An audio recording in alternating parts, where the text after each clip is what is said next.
Hey everybody, Charles Calhoun, aka the Shade Tree Pro, here at the beautiful Grand Vista Marriott in Orlando, Florida, where I own and operate my teaching business. Hey people, go to shadetreepro.com. As soon as you get there, just look right. You'll see my number. So if you want to sign up for a lesson or you want to get in touch with me about some of the things I may offer, give me a call. Maybe we can work some of that thing out. Even if you're out of state or somewhere else, I still can do some analyzations from you. All you need to do is just send me a video of your golf swing.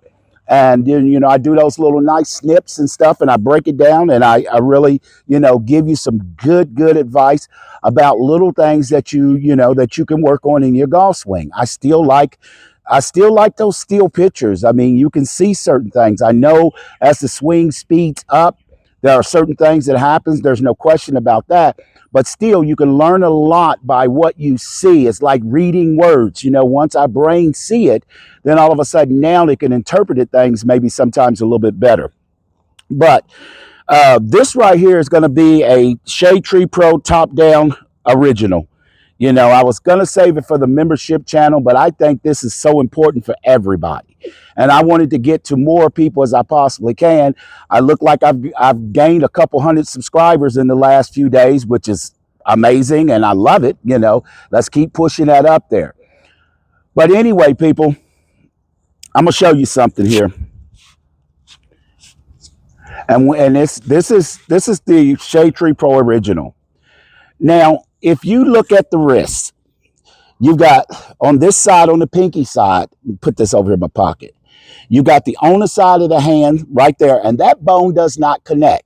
And then a lot of people don't know that the radius bone connects here, where it is actually, what makes you move your hand, turn it over, supination, pronation, all of that. Now, everybody talks about moving the swing and rolling the hands over, and I got a thing rolling the shaft, but let me tell you what I'm doing when I'm actually rolling the shaft. Now, this right here is the ulna bone. Now, what I'm doing is when I'm coming down here, I feel like I'm twisting the ulna bones up so I can throw my hands through them, throw my hands underneath the ulna bone. That's what I'm trying to feel when I'm releasing. And that's no bitch when I'm talking about a baseball. That's why when you saw the thing when I'm standing up against the tree, or I got my buddy standing up against the tree and he's pulling back, all I'm doing is pulling the ulna bones back, because that's really the forearm bones. And here's people, I want you to understand this. I'm not pulling it all the way up here. That's going to happen on its own.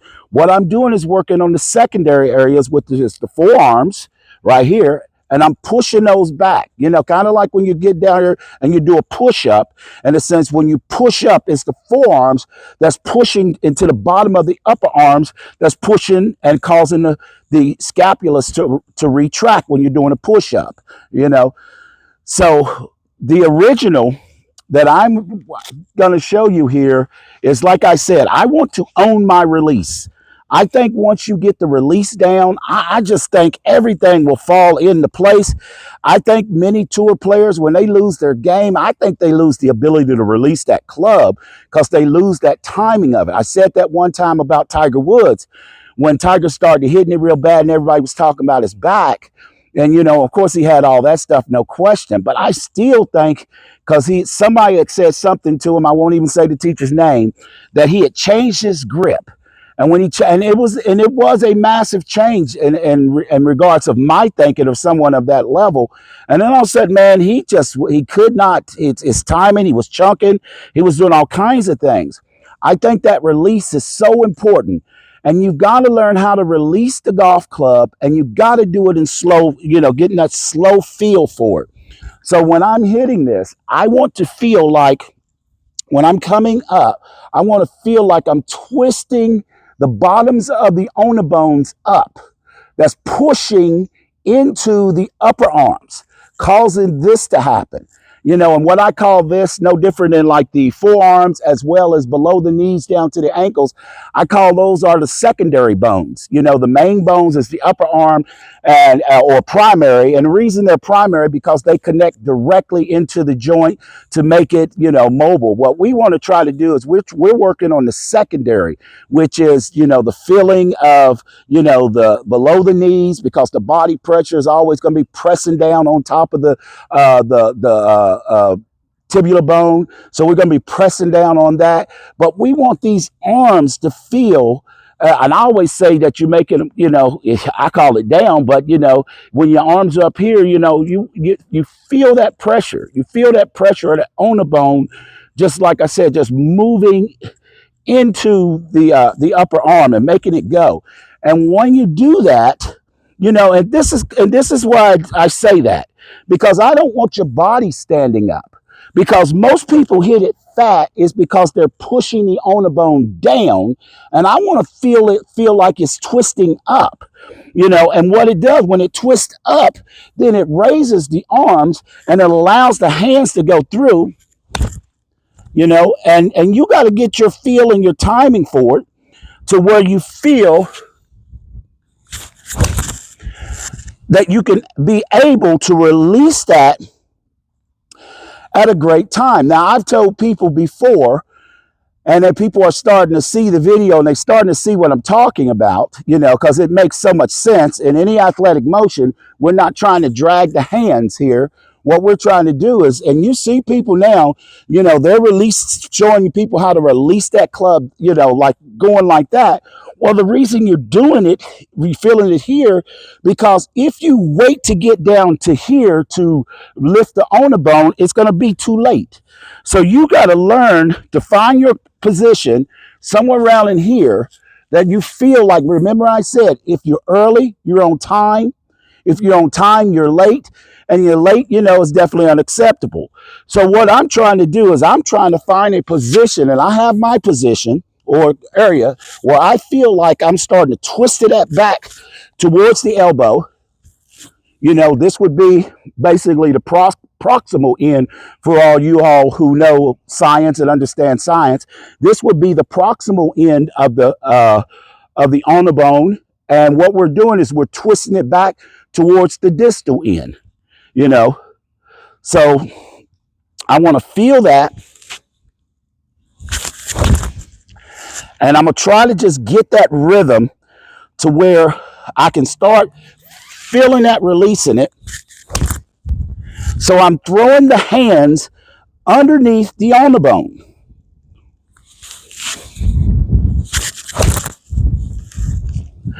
And people, that's the top-down release. That's my top-down original. I want to feel it. And when I'm coming down here and I'm pulling that up, you know, twisting those up, I just want to feel like what it's doing is just getting them up so I can throw my hands underneath it. Boom. And that's my release.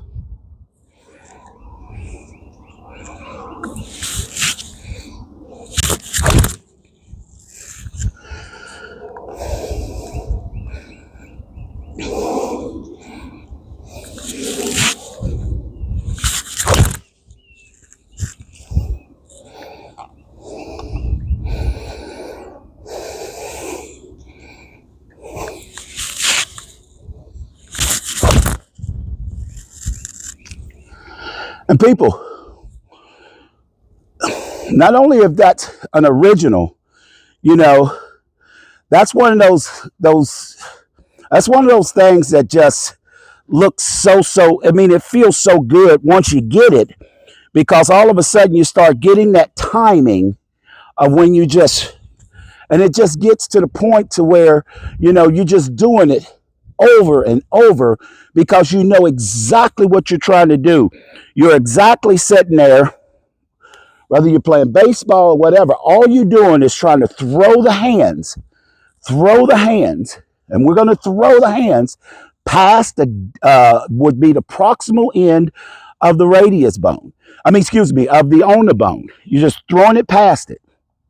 So all you're trying to do is throw it past it, because that's the main bone of the forearm.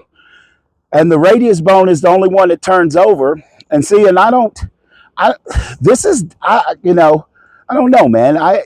You can do this, but like I said, all of these things, the suctionation, this pronation, all that is conducive to what the hip is doing.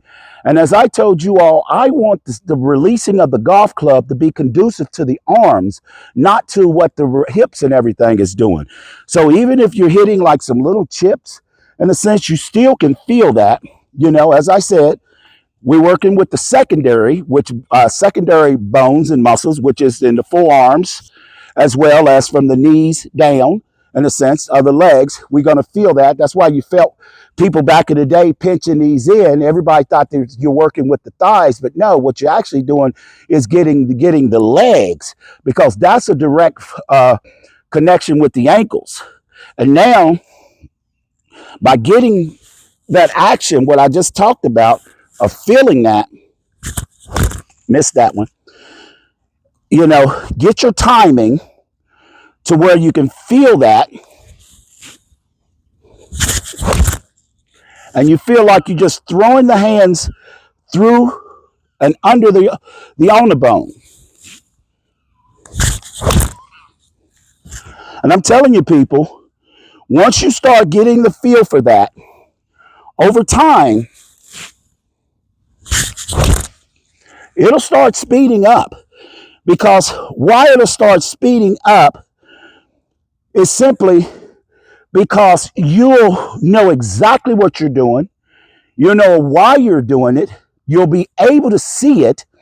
And it's easier to see that I'm throwing my hands under something till, based on how much are they rolling, is I rolling this much, that much, that's hard to judge sometimes. But it's easy if I want to take my hand and put it like this and take my hand and throw it under here, that's easy. But sometimes if you're just trying to roll the hand under there, it may roll up and roll over. But no matter what I'm doing, even if I'm rolling, if I throw it underneath something, then all of a sudden that's easy to picture. No different than Hogan when he threw that underhand.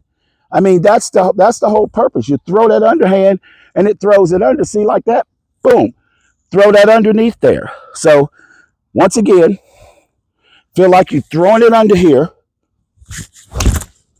throwing it under the ulnar bone, throw the hands underneath the ulnar bone, and I think you'll be on your way to getting a good understanding of what it means to release the golf club, because that's what we release when we toss something to someone else. That's how it goes. Well, that's one of the Shade Tree Pros originals of how to release the golf club under the shade tree. People, if you like what I'm doing here, definitely leave me a comment. Leave me a comment and tell me how this release go for you. Remember, find your area in here where you feel like you push those ulnar bones back towards you and be able to have that club to release. Because remember, if you're early, you're on time. If you're on time, you're late, and we know that late is unacceptable. Hey, people, definitely don't forget to subscribe to my channel if you just come across this video. Once again, thanks for, I think I'm close to 3,000 now. Let's just keep pushing it, keep pushing and keep pushing it. We're going to get to where we want to go. But like I said, we're just going to keep pushing this knowledge out, and hopefully we make you the best golfer that you possibly can be. And I hope you find out that you can be the best possible golfer you can if you just stay up under the shade tree. Hey, this is Charles Calhoun, aka the Shade Tree Pro. Don't forget to join my membership channel. It'll be in the description box. And you know how I say it, people, always good golfing.